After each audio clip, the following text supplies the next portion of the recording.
Neil Sean here in the very heart of London, and welcome back to On This Day, because on this day, way back in 1959, the stunning, beautiful actress, British-born Elizabeth Taylor, who eventually became Dame Elizabeth Taylor by Her Majesty the Queen, no less, and apparently the two Elizabeths got on incredibly well, finally signed on the dotted line for the, some might say, ill-fated Cleopatra. There's a fabulous documentary online all about that if you want to see it. Now, if you don't know, of course, it's based upon that wonderful true story. But the bigger story really was that Elizabeth Taylor was the very first actress from 20th Century Fox to get £1 million per film. Now, you can imagine how this went down with other actresses in that particular genre and era. Not too well.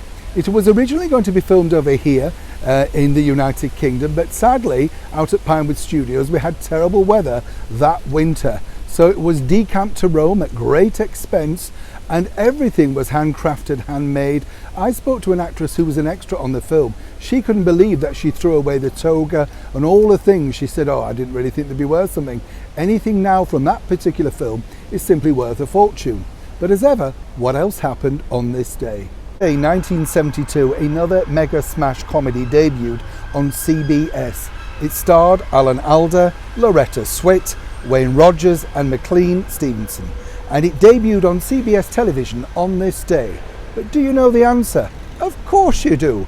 It's MASH. Again, one of the most repeated TV series ever, still going strong, and of course still making people laugh decades after it was all started. Now, in 1977, were you one of these people that still had this album, making it still #1 for the 19th week?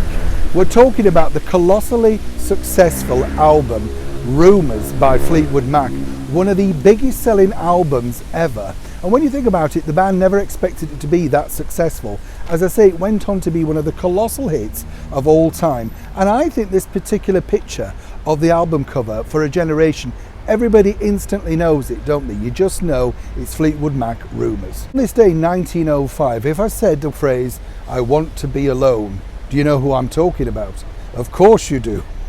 It's the brilliant Greta Garbo, who was best known for her portrayals of strong-willed heroines, most of them compellingly enigmatic as herself. She was born in 1905 in Stockholm.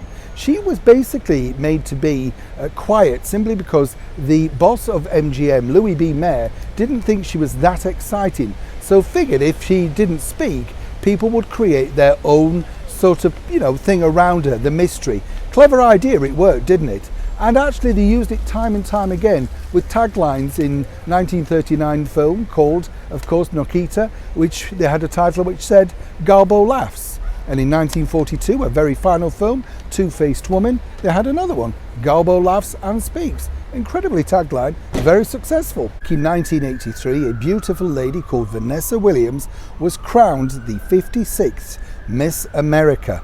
That's right, she was the first winner of African American descent. But for my generation, apart from her being a stunningly beautiful lady and of course a brilliant singer with Save the Best till Last, she also was very funny, very spiky in that comedy from a few years back now called Ugly Betty. Do you remember it? Yes, so check that out on YouTube if you want to look again and find a few laughs and all that sort of stuff. But more importantly, I think it was a groundbreaking move for Miss America and that particular time. Can't believe it's that long ago though, can you? She still looks fabulous today. Now, in 1920, a rather splendid British actress was born. She starred in the movies that we all still love and watch to this day. Genevieve, The Railway Children, and of course the sitcom Don't Wait Up. We're talking about the beautiful and very talented Diana Sheridan. And she was born in Hampstead in London on this day in 1920. Sadly though, we lost her in 2012. Now, of course, this really song, I always think about these songs and think if you put these on at a wedding or a barbecue, everybody knows it. It doesn't matter what age you are. But on this day in 1964, the brilliant Supremes, headed of course by the equally wonderful Diana Ross, released, well, one of their biggest singles ever, Baby Love. Do you remember that one? And it's still played today, still fabulous. And actually, when you think about it, still as fresh as it was, what is it now? Go. Now does that give it a spin? Finally, on this day, a sitcom which went on to become a phenomenal success for NBC, winning literally everything. None other than Frasier, the spin-off of the sitcom Cheers. Incredibly successful when you think about it, but more importantly, you know, one of those cultural things that you can watch time and time again, and really you still find lots and lots of laughs about it. I don't know about you, my favourite character was Eddie the dog. Yes. And apparently it's one of the most repeated TV shows in the world after Friends. So obviously Kelsey Grammer, who I was lucky enough to meet and get to know quite well, still makes quite a bit of money from Frasier. And apparently it's coming back as a reboot. Apparently they're going to reset it somewhere.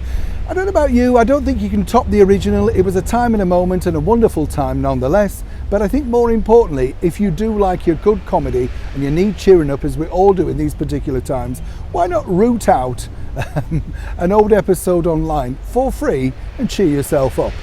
Now, I can't say this as I normally would because, as ever, we've got a very busy couple of next days. But hopefully I will see you back here soon with more What Happened on This Day.